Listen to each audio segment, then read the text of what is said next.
They made a spectacle of human death, so Earth unleashed the predators, culminates in Lieutenant Zara Myers, piloting her neural-linked Predator war mech into the Vorinth arena, shattering the dome in a thunderous arrival.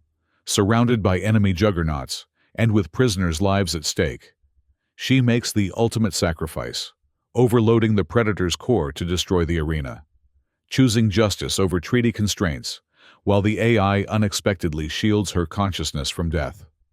The neutrality agreement had been in place for 7 years. Virelda 6's atmosphere glowed violet at dusk, casting long shadows across the sprawling research dome as Lieutenant Zara Myers adjusted her civilian attire. The thin disguise of a cultural attaché felt more suffocating with each passing day. "Final systems check," she murmured into her subcutaneous comm unit. The microscopic device nestled against her jawbone vibrated in acknowledgement. "Clear on all channels," came the reply from her handler at Earth's United Defense Force headquarters. "Remember, observation only. The treaty is fragile enough." Zara's reflection in the polished surface of her quarters showed nothing of the intelligence officer beneath, just another human representative, supposedly evaluating cultural exchange opportunities with the Vorinth Empire. She tucked a strand of dark hair behind her ear, where it had escaped her severe bun, a calculated imperfection to make her seem less military, more diplomatic. Through the curved viewport, the massive gas giant Virelda loomed, its swirling storms a backdrop to the diplomatic crisis unfolding in its orbit.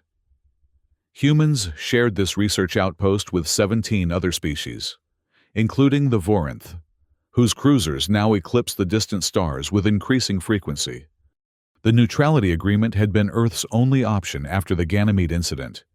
50,000 colonists dead before humanity understood the Vorinth's technological superiority. But the treaty came with concessions that grew more abhorrent with each passing cycle. Zara's assigned task: evaluate which human prisoners of war would represent Earth with dignity in the Vorinth gladiatorial arenas. Her actual mission, known only to UEDF High Command: document everything, every violation, every atrocity, and determine if the Vorinth were deliberately provoking Earth into breaking the treaty. Her comm unit vibrated again. "Transmission from Vorinth High Command. Another selection required." She closed her eyes briefly, steadying herself. "Understood. I'll attend today's demonstration." The shuttle to the arena complex was silent, filled with diplomatic representatives from a dozen worlds, their expressions carefully neutral. The Mizari ambassador, a crystalline being who communicated through light patterns, flickered with what Zara recognized as sympathy. They knew what was coming. All of them. They simply chose to look away. The arena rose before them, a massive obsidian structure that seemed to absorb rather than reflect the starlight. 10,000 spectators filled its tiered seating, their attention focused on the central platform, a sterile white circle surrounded by transparent barriers that would soon be splashed with crimson. Zara took her assigned seat in the diplomatic section, positioned for optimal viewing, a sickening privilege. She activated the recording function in her ocular implants with a quick sequence of blinks. Today's event had been announced as the Pyre of 12, a special exhibition featuring human captives taken during border skirmishes. "Lieutenant Myers!" The voice came from her left, where Ambassador Trelk of the Vorinth settled his massive frame. The reptilian diplomat's scales shimmered with ceremonial oils. "We are most pleased you could join us. Today's demonstration will surely help you understand which qualities we seek in your volunteers." She forced herself to nod. The United Earth government appreciates the opportunity to ensure proper representation. Trelk's lipless mouth stretched in what passed for a smile among his kind. "Indeed.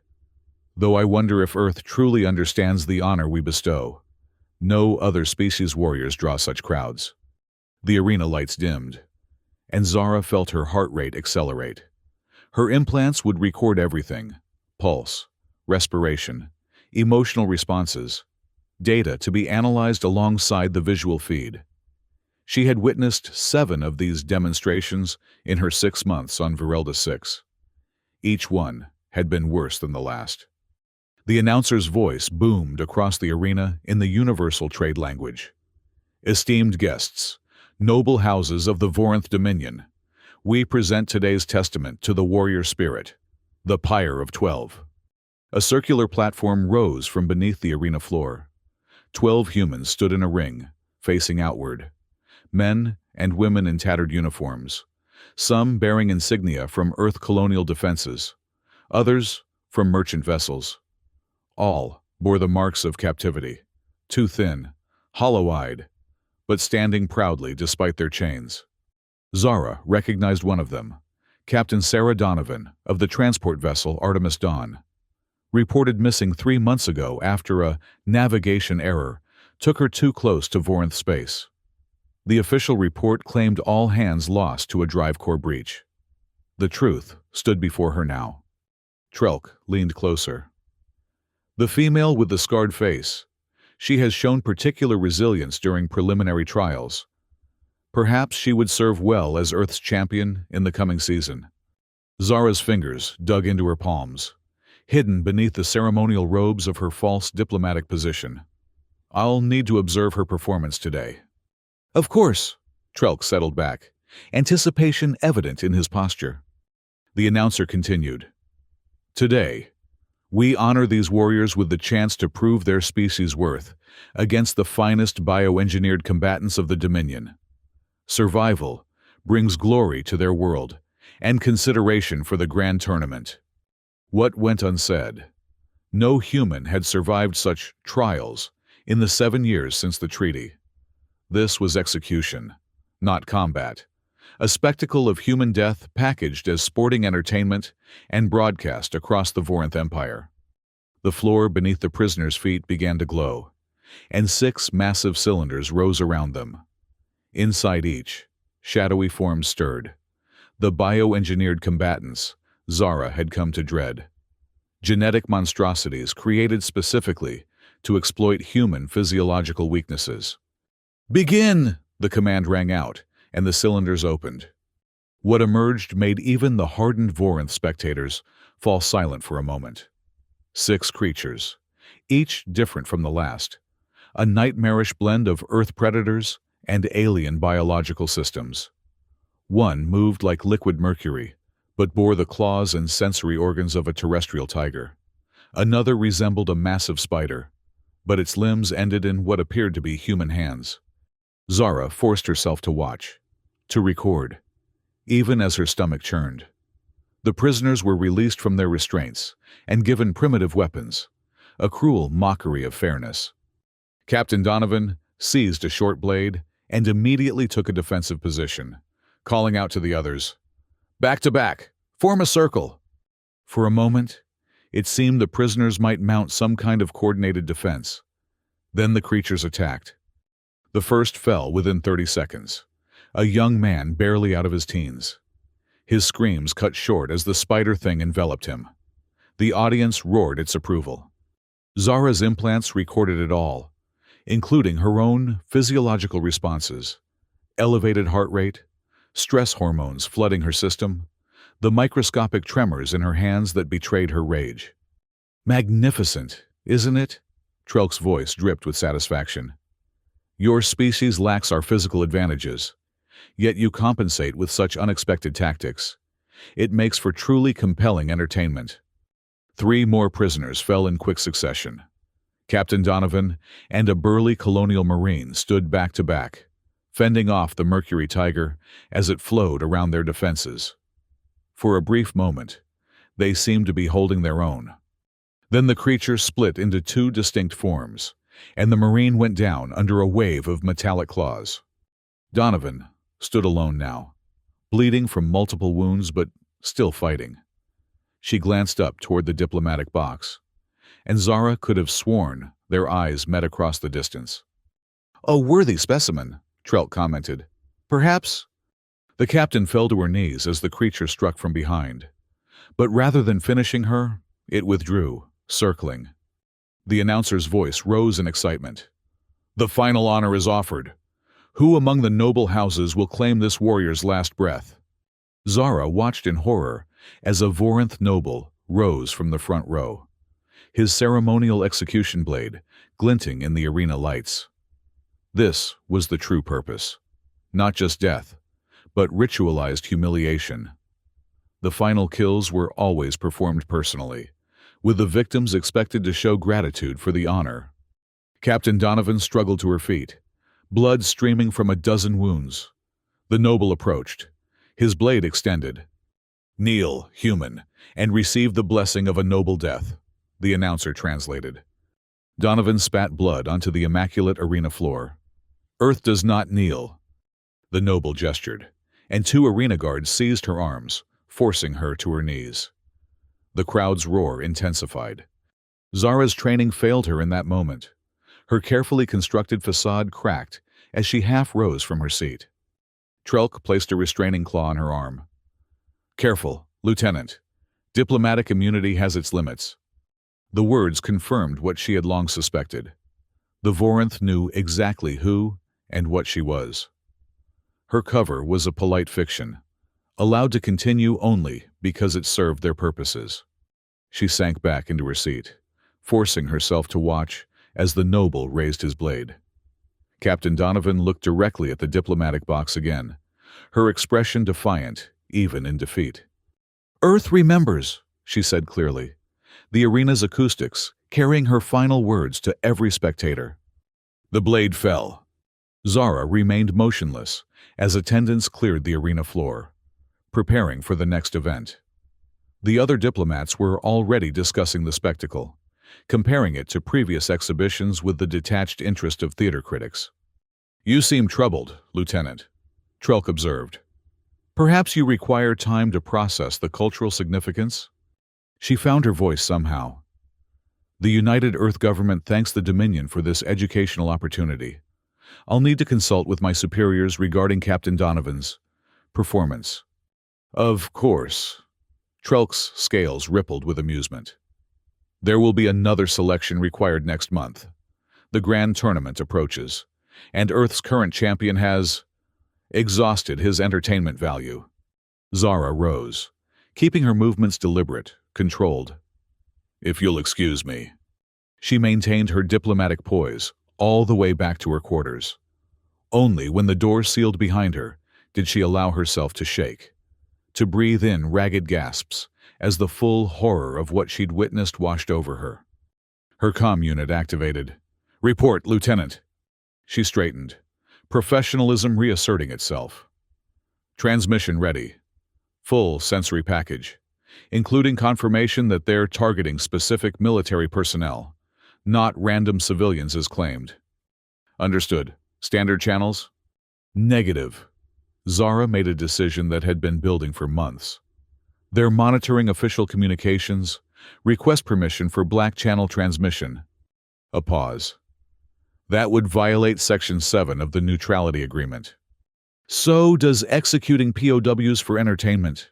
Her voice hardened. "They know who I am. They're flaunting these atrocities because they don't believe we'll respond." Another longer pause. Then, "Permission granted. Black Channel authorized." Within an hour, Zara had transferred the unedited footage to a data crystal, small enough to hide beneath her fingernail. The black market uplink was operated by a Mazari trader who had lost family in a previous Vorinth pacification. He took the crystal without comment, his light patterns expressing what words could not. "This goes directly to Earth High Command," she instructed, "not the diplomatic corps." The Mazari's lights pulsed in agreement. 3 rotations, he communicated, meaning the transmission would take 3 days to reach Earth through the series of unauthorized relays.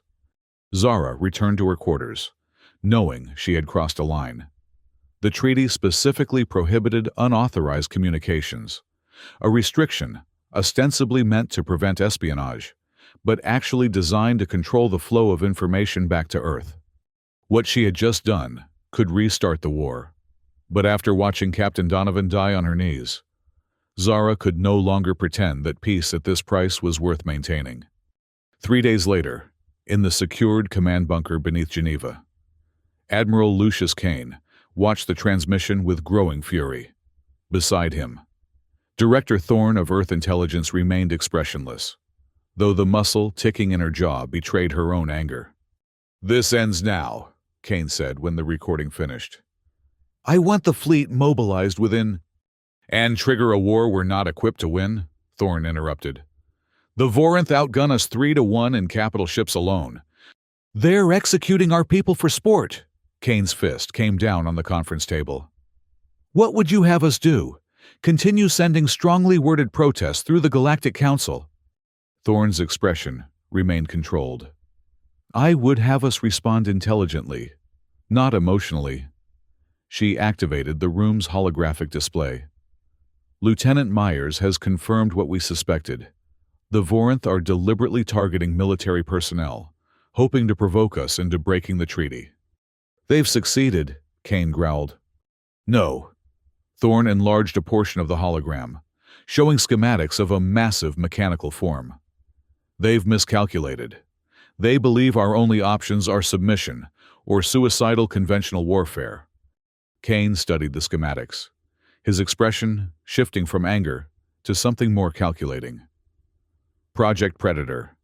I thought the Council ordered all war mechs decommissioned after Ganymede." "Officially, yes." Thorne's thin smile held no warmth. "Unofficially, Prototype Squadron remains in deep storage. 12 units, fully operational. The pilots are decades out of training, if they're even still alive. We don't need the original pilots." Thorne expanded another section of the display. "Dr. Elena Rourke has developed a neural link system that allows new operators to interface directly with the Predator AIs." Kane leaned forward, interest sharpening his gaze. "How quickly can they be deployed?" "That's the problem. The neural link requires extensive calibration. We'd need weeks to prepare a strike force, and the Vorinth would detect large-scale movement of military resources. Unless—" Kane studied the orbital view of Virelda 6. "What if we sent a single operative? Someone already in position?"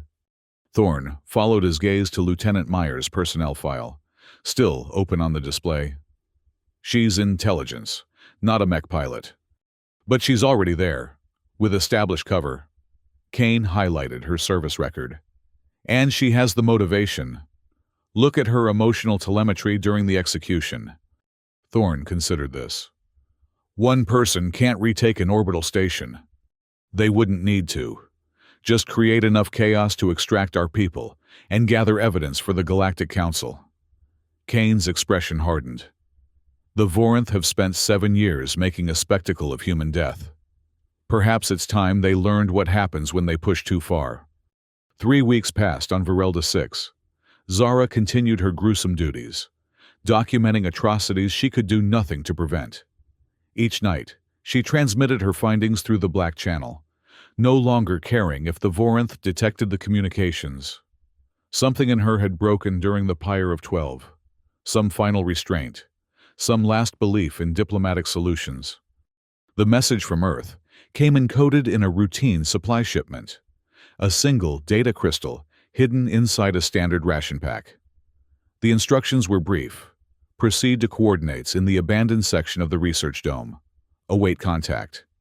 The coordinates led to a maintenance tunnel beneath the oldest part of the station, unused since the initial construction phase. Zara moved carefully, her sidearm, officially prohibited but secretly maintained, ready in her hand. This could be a trap, a Vorinth attempt to eliminate a troublesome observer. "Lieutenant Myers." The voice came from the shadows ahead. "Authentication. Obsidian Shadow." She relaxed slightly at the correct countersign. Response: Midnight Horizon. 2 figures emerged from the darkness. A tall woman with silver-streaked hair, pulled back in a practical braid, and a younger man of South Asian descent, his eyes alert behind smart glass spectacles that probably contained more computing power than most spacecraft. "Dr. Elena Rourke," the woman introduced herself. "And this is Malik Singh, our AI specialist. We have limited time, Lieutenant, so I'll be direct. Are you willing to risk everything to stop what's happening in that arena? Zara studied them. You're not diplomatic relief. No. Rourke's expression was grim. We're here to wake something that's been sleeping for a very long time. Singh gestured toward a sealed doorway that looked as if it hadn't been opened in decades. The real question, Lieutenant, is whether you're prepared to pilot a ghost. The massive chamber beyond the door should not have existed. Virelda 6's schematics, which Zara had memorized during her mission preparation, showed nothing but structural supports in this section. Instead, the space housed something that made her breath catch in her throat. A Predator war mech, 30 meters of advanced weapons technology, its black metal surface absorbing the low emergency lighting. It stood in a maintenance cradle, powered down but intact, a mechanical giant from humanity's darkest hour. How? She managed to ask. The treaty specifically prohibited active deployment, Rourke corrected. This unit was already here, deactivated and sealed away during the initial treaty negotiations. The Vorinth believe it's been rendered permanently inoperable. Singh was already working at a control panel, bringing systems online. It's been waiting, Lieutenant, all this time, just waiting for the right pilot. Zara approached the massive machine with a mixture of awe and apprehension. She had seen historical footage of Predator units during the brief, catastrophic war with the Vorinth. They had been humanity's only effective countermeasure, each mech capable of engaging multiple enemy cruisers.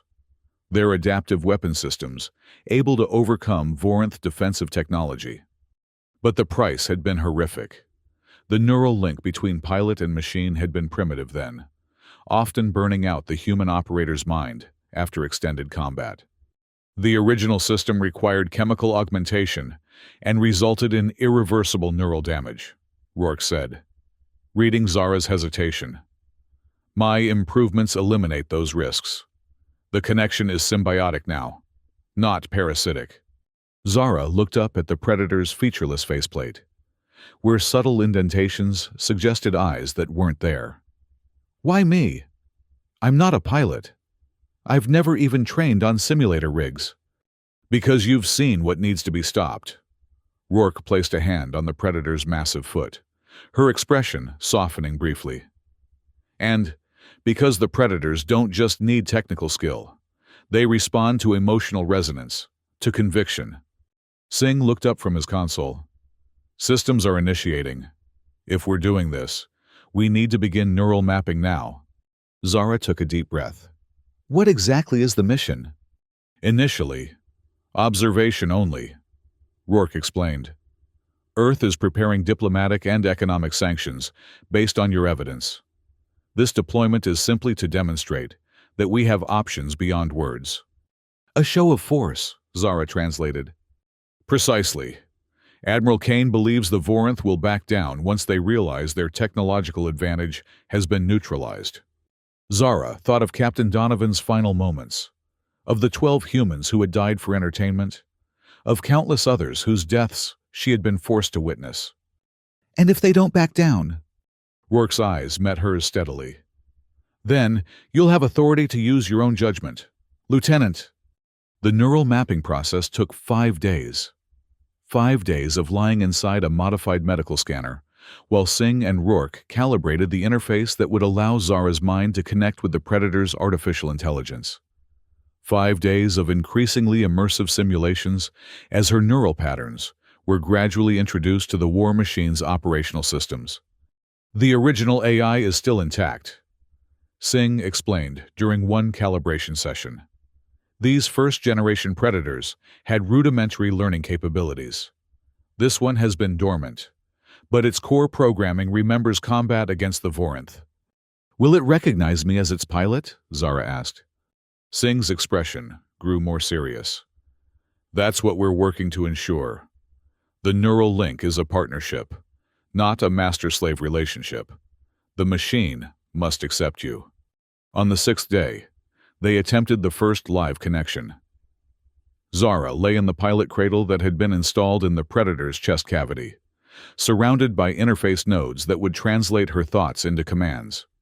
Remember, Rourke said as the final connections were made. Start with simple movements. Don't try to access weapon systems or advanced mobility functions until you're fully synchronized. Zara nodded, her mouth dry with apprehension. Initiating neural link. The world disappeared in a surge of disorienting sensations. Suddenly, she was seeing through multiple sensor arrays simultaneously, processing information at speeds that made her human consciousness recoil. Warning systems flashed across her awareness, threat assessments, power distribution calculations, weapon status reports. Somewhere distant, she heard Singh's voice. Heart rate spiking. She's losing synchronization. Zara fought against the overwhelming input, trying to focus on a single system, a single sensory feed. The Predator's AI pushed against her consciousness, a vast, alien presence questioning her authority, her right to command. Show it, why you're here. Rourke's voice cut through the chaos. Memory retrieval. Show the Predator what you've witnessed. Understanding. Zara mentally accessed her ocular implant storage, projecting the images of the arena, of human prisoners dying for sport, of Captain Donovan's execution. She pushed her own emotional responses along with the visual data, her rage, her helplessness, her determination that such atrocities must end. The AI's resistance faltered, then shifted. The overwhelming data streams began to organize themselves, becoming comprehensible. The Predator recognized the Vorinth, recognized human suffering at their hands. Its original programming activated: protect human life, counter Vorinth aggression. Slowly, Zara felt control returning. She focused on her right hand, visualizing movement. With a hydraulic hiss, the Predator's massive arm lifted, fingers flexing in perfect synchronization with her mental command. Connection stabilizing, Singh reported, relief evident in his voice. Neural patterns aligning. Zara opened her eyes, both her human eyes and the Predator's sensory array. For the first time, she saw through both perspectives simultaneously, the disorientation fading as her brain adapted to the dual input. I can feel it, she said wonderingly. Not just controlling it, feeling it. Rourke nodded. The neural link translates the mech's sensor data into proprioceptive feedback your brain can interpret. In essence, the Predator becomes an extension of your body. Over the next week, Zara's training intensified. What had begun as simple movements progressed to complex maneuvers in the confined space of the hidden chamber. The Predator responded with increasing fluidity as the neural link strengthened, the AI learning her patterns even as she learned its capabilities. Tomorrow, Rourke announced after a particularly successful session. The Vorinth are holding another arena event, smaller than the Pyre, but significant enough to draw attention. Admiral Kane has authorized a demonstration. Zara, still connected to the Predator, felt the machine's response to her surge of anticipation, weapon systems cycling online before she consciously tamped down the reaction. What exactly are we demonstrating? She asked. That Earth has options, Rourke replied. Just a visible presence. Nothing more. The Predator's energy signature alone will send a clear message. Singh looked less certain. Assuming the Vorinth respond rationally, their cultural psychology isn't entirely predictable. That's why we're sending only one unit, Rourke explained. A full squadron might be perceived as an imminent attack. A single Predator is a warning, a reminder of what awaits if they continue their current course. Zara disconnected from the neural link, the process growing smoother with each iteration. As the Predator's sensory input faded, she felt a momentary sense of loss, a phantom limb sensation as the extended awareness retracted. And if they ignore the warning? She asked, voicing the question that had been building since she first saw the Predator. Rourke and Singh exchanged glances. Let's hope they don't, Rourke said finally. The arena was filled to capacity. Vorinth nobles occupied the premium viewing boxes, their scaled hides adorned with ceremonial markings that indicated their standing within the rigid hierarchy of their society. Lower tiers held representatives from vassal species and neutral worlds, all gathered to witness what the announcer had called a celebration of martial excellence. 3 human prisoners stood in the central platform today, 2 colonial marines and a civilian transport pilot. Their captors had allowed them some dignity this time, providing simple combat attire rather than the rags previous victims had worn. A calculated response, Zara knew, to the diplomatic protests Earth had lodged after her footage reached the Galactic Council. She watched from the Predator's cockpit, the war mech still concealed in its maintenance bay beneath the oldest section of the research dome.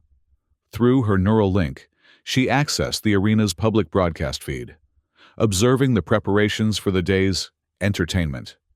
Sensors detect increased security presence, the Predator's AI informed her, its communication manifesting as structured thought rather than audible words. Vorinth military units positioned at all primary access points. Expected, she responded mentally. They're anticipating potential Earth response to previous incidents.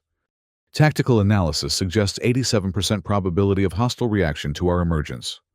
Zara checked the mission parameters again. A simple orbital pass, visible but non-threatening. A reminder, not an attack. We proceed as planned, she decided. Initiate launch sequence. The maintenance bay's ceiling retracted, revealing a vertical shaft that led to the surface.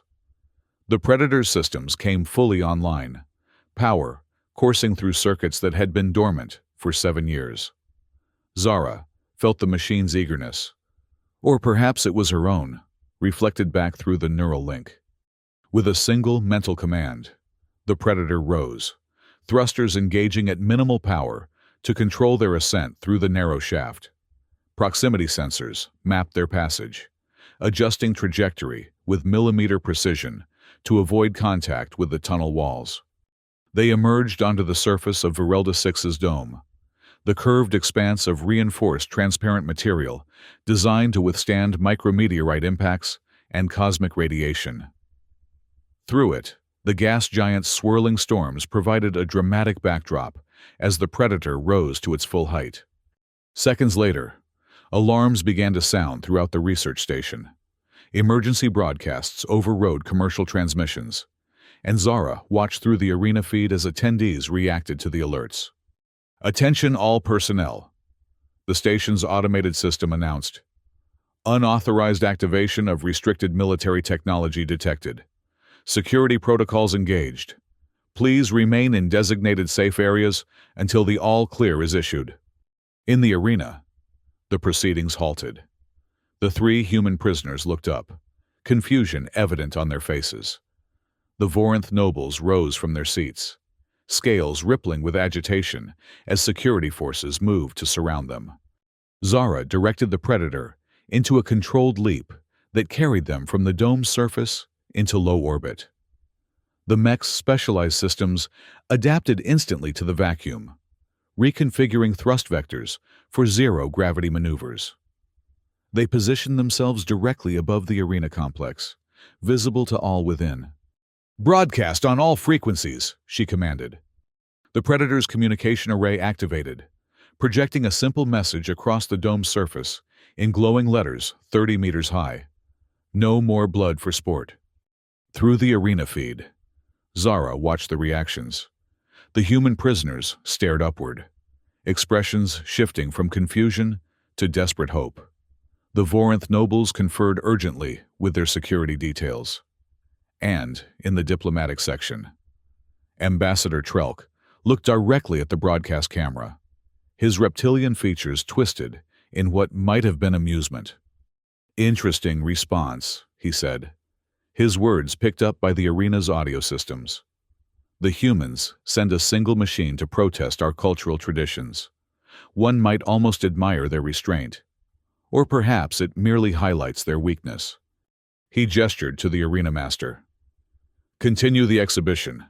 Let us see if Earth's mechanical guardian will merely watch, as their living representatives have done for 7 years." The arena master hesitated, glancing nervously upward. "High Ambassador, perhaps it would be prudent to postpone." "Continue. Trelk repeated, his tone brooking no argument. Release the hunters. Zara felt a surge of rage, both her own and, strangely, an echo from the Predator's AI. The machine's weapon systems activated without her conscious command, targeting solutions appearing across her neural interface. Weapons lock acquired, the AI informed her, awaiting authorization. She forced herself to remember the mission parameters. Observation only. A show of force, not an attack. Breaking the treaty would risk full-scale war. Negative, she responded.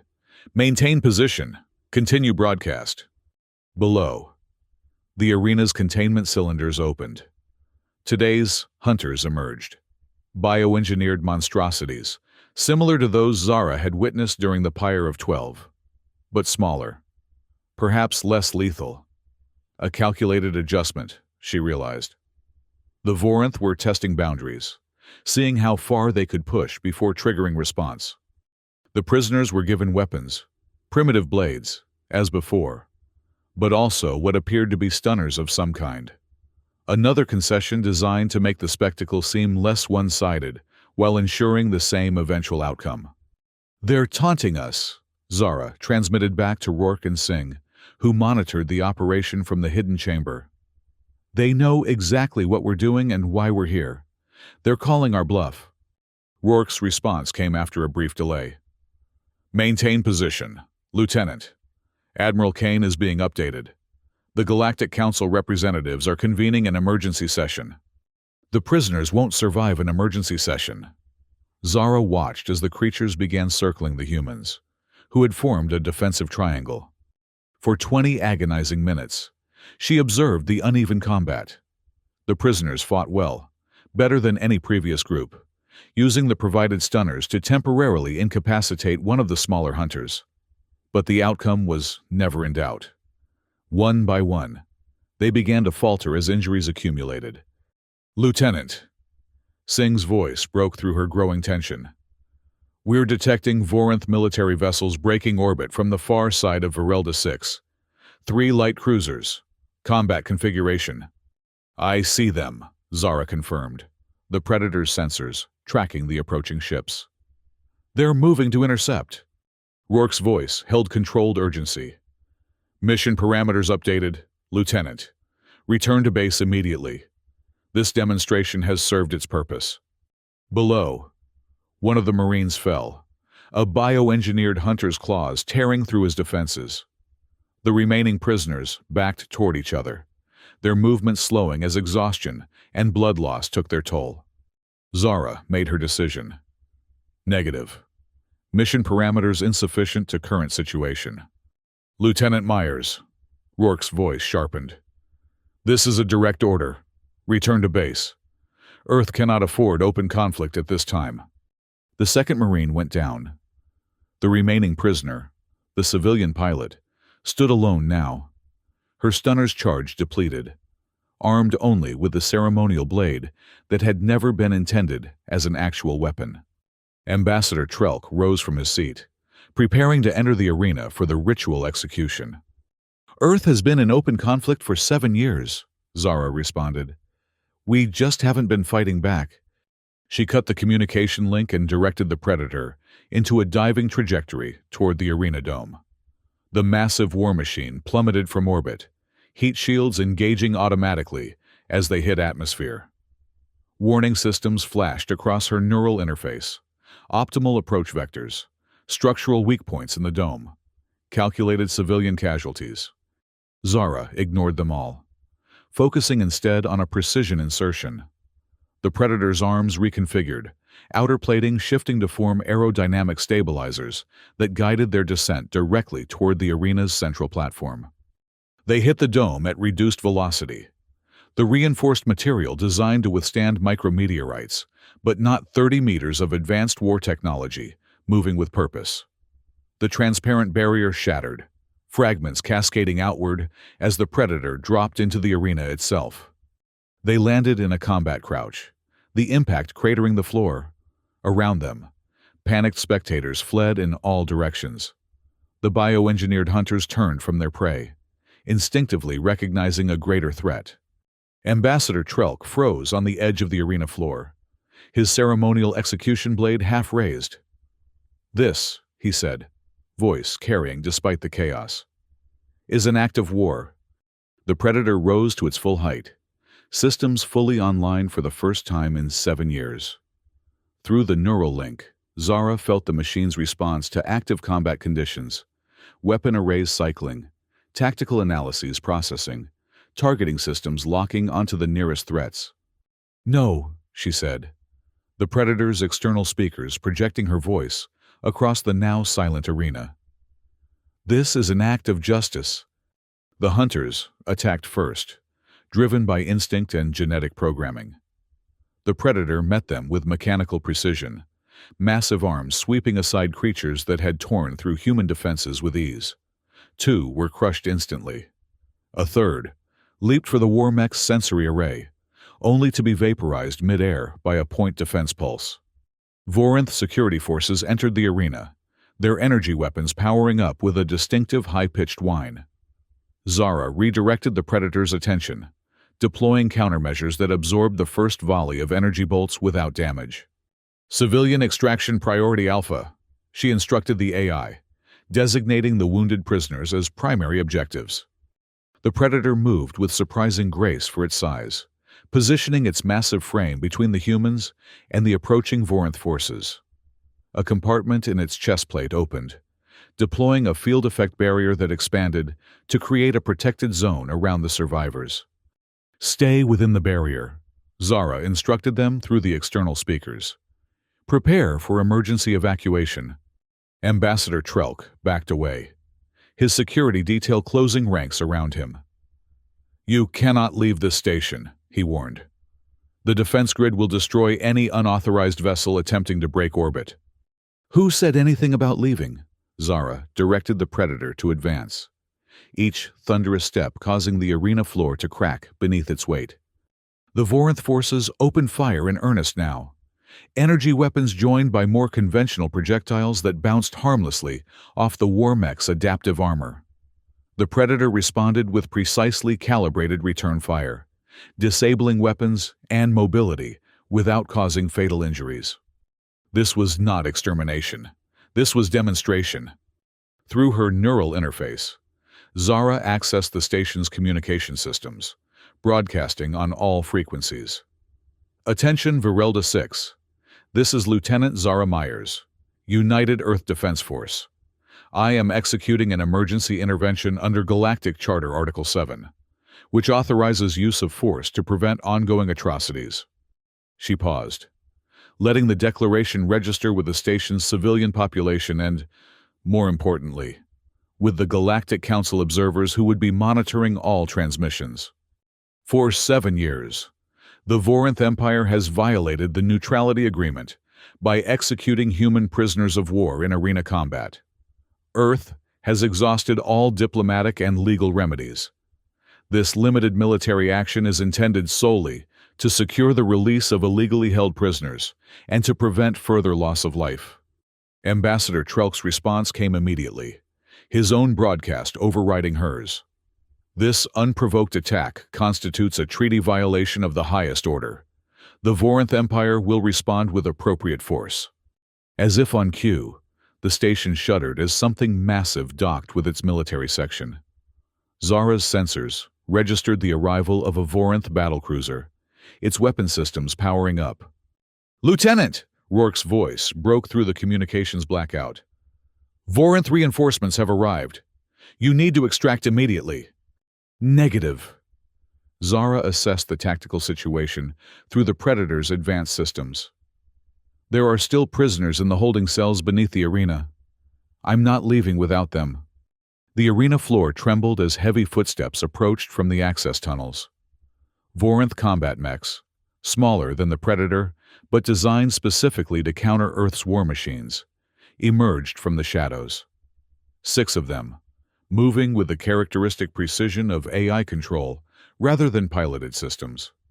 "Juggernaut-class combat units," the Predator's AI identified.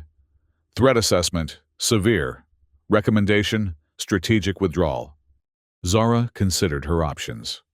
The injured prisoners had been secured within the protective barrier, but dozens more remained in the cells below. The Vorinth juggernauts formed a semicircle, cutting off access to the lower levels. "Dr. Rourke," she transmitted, "I need options." Rourke's response came with unexpected calm. "The maintenance tunnels connect to the detention level.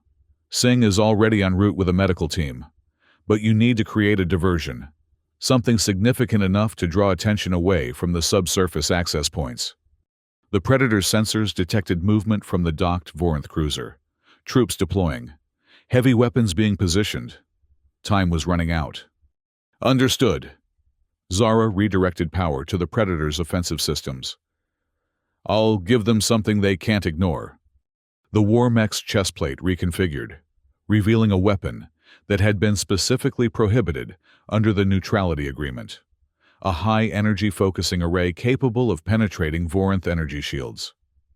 The technology had been Earth's only effective countermeasure during the brief war, and its use had been a primary factor in bringing the Vorinth to the negotiating table. "Warning," the AI announced. "Weapon system activation violates treaty parameters." "The treaty's already broken," Zara responded. "Target the arena's central platform. Minimal yield. Maximum visual effect." The Predator complied, the focusing array charging with a rising hum that cut through the chaos of the evacuation. Vorinth commanders recognized the sound, their communications filling with urgent orders to target the war mech before it could fire. Too late. The array discharged, a blinding beam of concentrated energy striking the central execution platform where so many humans had died. The reinforced material, designed to withstand the most violent arena combats, disintegrated instantly. The beam continued downward, burning through level after level of the arena's substructure. "Structural integrity compromised," the AI reported. "Arena complex destabilizing." Exactly as intended. The Vorinth forces immediately redirected their attention to evacuation procedures, prioritizing their noble spectators over pursuit of a single war mech. The Juggernaut units held position, but their focus shifted to maintaining escape routes rather than offensive operations. "Singh reports detention-level access achieved," Rourke transmitted. "Prisoner extraction underway. Estimated time to completion, 12 minutes. Zara checked the Predator's power reserves. The focusing array's activation had drained significant energy, a deliberate design limitation to prevent sustained use of such a devastating weapon. They had enough for perhaps one more major engagement before requiring recharge. "Defensive position established," she confirmed, maintaining barrier integrity for survivor protection. For 10 tense minutes, a stalemate held. The Vorinth juggernauts remained in formation, weapons ready but not firing. The Predator stood its ground, the protective barrier still surrounding the wounded prisoners. Throughout the station, evacuation continued as structural supports began to fail in the damaged sectors. Then a new transmission cut through the tactical chatter, a voice Zara recognized with a jolt of surprise. "Lieutenant Myers," Admiral Kane himself, speaking directly from Earth Command. "Situation report." She maintained her focus on the juggernauts as she responded. "Sir, arena complex compromised. Prisoner extraction in progress. Vorinth military response contained but escalating." "Understood." Kane's voice betrayed no emotion. "The Galactic Council has convened an emergency session based on your evidence. Preliminary ruling authorizes humanitarian intervention. Reinforcements are en route. ETA 14 hours. 14 hours. Far too long to maintain their current position. Sir, request immediate extraction authorization. We have wounded and non-combatants. Granted. 3 transport shuttles are launching from the civilian section. Dr. Rourke has transmitted rendezvous coordinates. The situation was evolving faster than Zara had anticipated. What had begun as a demonstration had become a full military extraction, sanctioned by the Galactic Council itself. The evidence she had smuggled out, the atrocities she had documented, had finally broken through the diplomatic stalemate. "Lieutenant," Singh's voice broke through. Detention level secured. 27 prisoners recovered. Moving to extraction point now. Relief washed through her, momentarily disrupting the neural link. The Predator's systems flickered, the protective barrier wavering before she reasserted control. The momentary weakness did not go unnoticed. The lead Vorinth juggernaut advanced, its weapon systems powering up. Fall back to extraction coordinates. Zara ordered the medical team. I'll cover your retreat. She redirected the Predator's remaining power reserves to offensive systems. They wouldn't survive a prolonged engagement against 6 specialized counter units. But they didn't need to win, only to buy enough time for the prisoners to reach safety. The first juggernaut fired, its energy weapon striking the Predator's shoulder. Adaptive armor absorbed most of the impact, but damage reports flashed across Zara's neural interface. The war mech responded automatically, targeting algorithms calculating optimal response with mechanical precision. The Predator's arm reconfigured, transforming into a pulse cannon that fired a concentrated burst of electromagnetic energy. The juggernaut systems overloaded, its limbs locking in mid-stride as emergency shutdowns triggered throughout its frame. 5 remained. They attacked simultaneously now, coordinating their approach to flank the larger war machine. The Predator pivoted, bringing its remaining functional weapons to bear, but the odds were deteriorating rapidly. Singh reports extraction team has reached the shuttles. Rourke transmitted. All recovered prisoners secured. Departure imminent. Acknowledged. Zara checked the station schematic overlaid on her tactical display. The shortest route to the extraction point would take them directly through the Juggernaut formation, an unacceptable risk with power reserves already critical. An alternative presented itself. The arena's power core, located directly beneath their current position, designed to contain the enormous energy requirements of the entertainment complex, including the environmental systems that sustain the bioengineered hunters. Dr. Rourke, she transmitted, inform Admiral Kane that I'm implementing Protocol Omega. There was a pause before Rourke responded, her voice tight with understanding. Lieutenant, Zara, there must be another way. The shuttles need time to clear the defense grid. I can give them that time. Zara directed the Predator to engage its remaining mobility systems. It's been an honor, Doctor. Before Rourke could respond, Zara severed the communication link. Through her neural interface, she accessed the Predator's deepest systems, commands that were supposed to be restricted, fail-safes that were never meant to be overridden. Core containment protocols disengaged, the AI announced, a new tone entering its artificial thought patterns, something almost like concern. This action will result in catastrophic system failure. I know. Zara directed the war mech into a charging leap that carried them past the Juggernaut formation, directly toward the glowing power conduits exposed by the earlier weapons discharge. Calculate optimal impact point for maximum disruption, with minimal structural damage to adjacent sections. The AI complied, highlighting a junction where multiple conduits converged. The Predator's fist reconfigured one final time, forming a penetrating spike designed to breach the most hardened defenses. Impact in 3, 2, 1.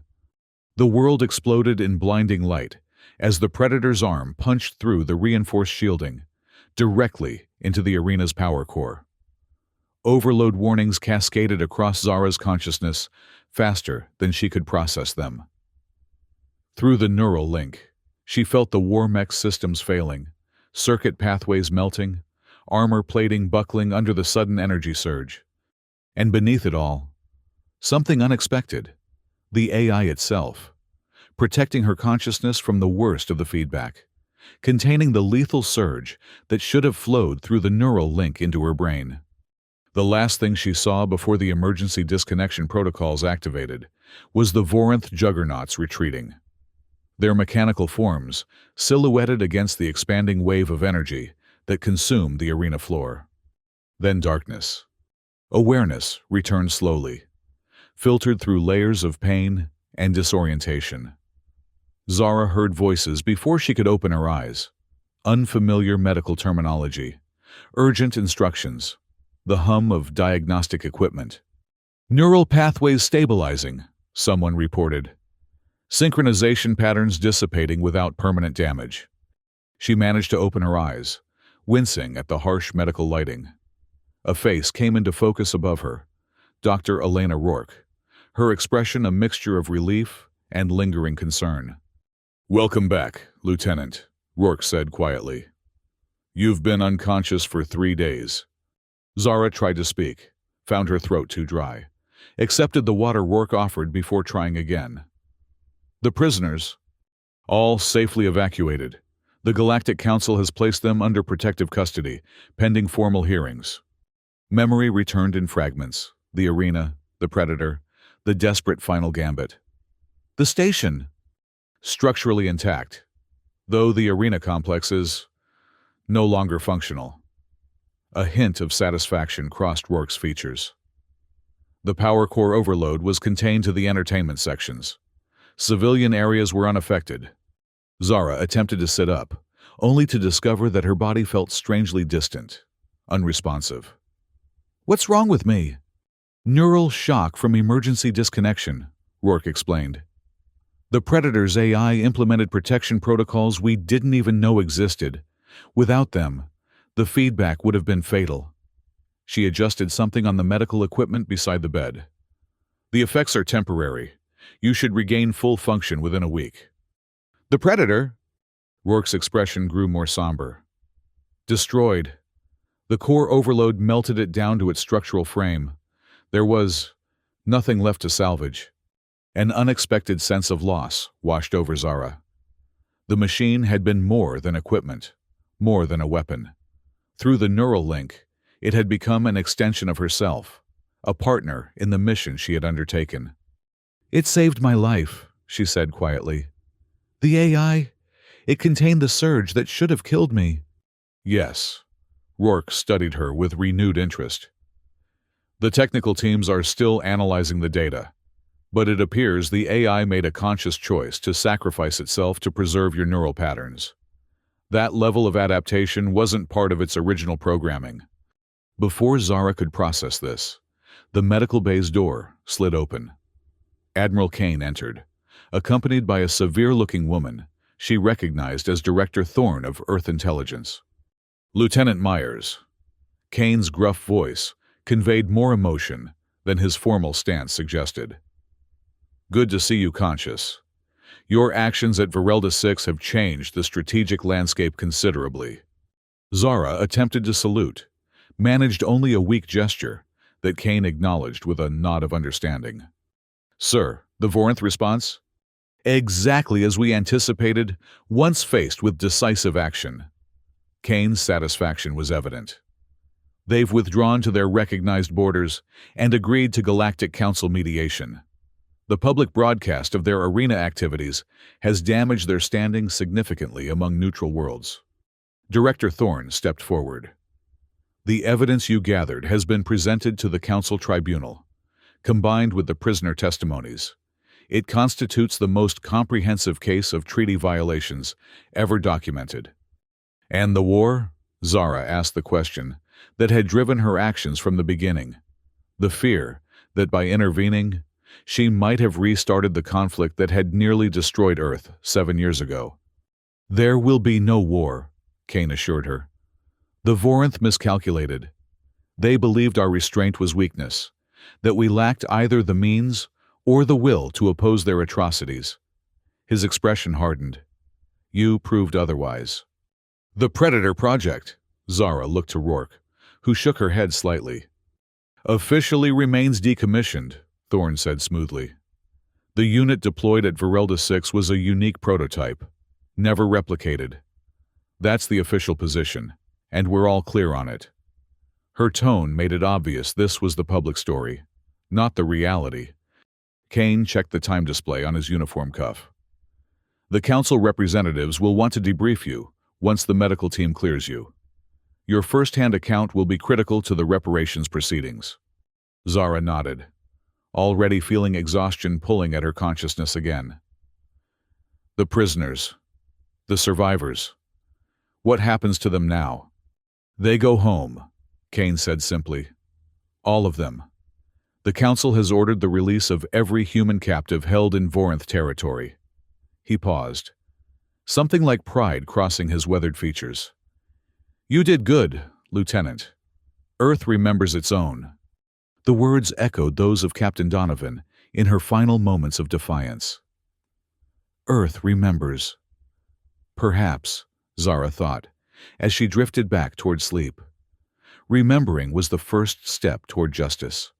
6 months later, Zara stood on the observation deck of the rebuilt Virelda 6 station. The structure had been reconfigured under the Joint Earth Council mandate that now governed the neutral research facility.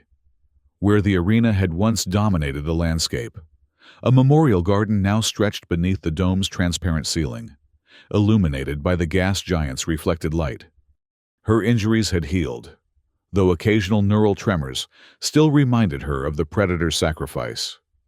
The formal military uniform she wore felt stiff after months in a hospital gown. But today's ceremony demanded protocol. Lieutenant Myers. The voice came from behind her. Malik Singh, looking more rested than during their desperate days preparing the Predator for deployment. The delegation is arriving. They're asking for you specifically. She turned from the viewport. The survivors? Singh nodded. Most of them. Yes. Those well enough to travel. He hesitated. There's someone else with them. Someone who's been asking about you. Before she could question him further, the delegation appeared at the far end of the observation deck. 24 former prisoners, some still bearing visible scars from their time in Vorinth captivity, but all standing tall, free. At their head walked a woman Zara had last seen on her knees in the arena, facing execution with defiant dignity. Captain Donovan, she whispered, disbelief momentarily overwhelming her composure. The captain approached, her scarred face breaking into a smile that transformed her features. Lieutenant Myers, they told me you were the one who came for us, the one who piloted the Ghost. But I saw you die, Zara managed. The execution was interrupted, Donovan explained. The noble's blade fell, but one of our people in the maintenance crew managed to trigger an emergency shutdown. In the confusion, I was returned to the holding cells rather than disposed of. She extended her hand. I've been waiting 6 months to thank you properly. Zara took the offered hand, her own trembling slightly. I was just doing my duty, Captain. No. Donovan's grip tightened. You did what no one else would. You saw an atrocity and refused to look away. She gestured to the survivors behind her. We all owe you our lives. Before Zara could respond, the station's alert system activated. Not the urgent wail of an emergency, but the measured tone that indicated an incoming priority transmission. The main view screen illuminated, showing a distant star system Zara didn't immediately recognize. The image resolved to reveal another arena, different in design from Virelda 6's, but unmistakable in purpose. Incoming transmission from Galactic Council Intelligence. The automated system announced. Priority designation, Predator Initiative. Donovan looked from the screen to Zara, understanding dawning in her eyes. It's not over, is it? Zara studied the image, noting the familiar architecture, the preparation for another spectacle of sentient suffering. Somewhere in that distant system, beings faced the same fate she had fought to prevent here. No, she agreed quietly, but now we know what to do about it. Behind them, the memorial garden glowed in the gas giant's light, a reminder of what had been saved and what remained to be done. The Predator might be gone, its sacrifice recorded only in classified files. But its legacy continued. Earth remembered, and now, the galaxy would remember too.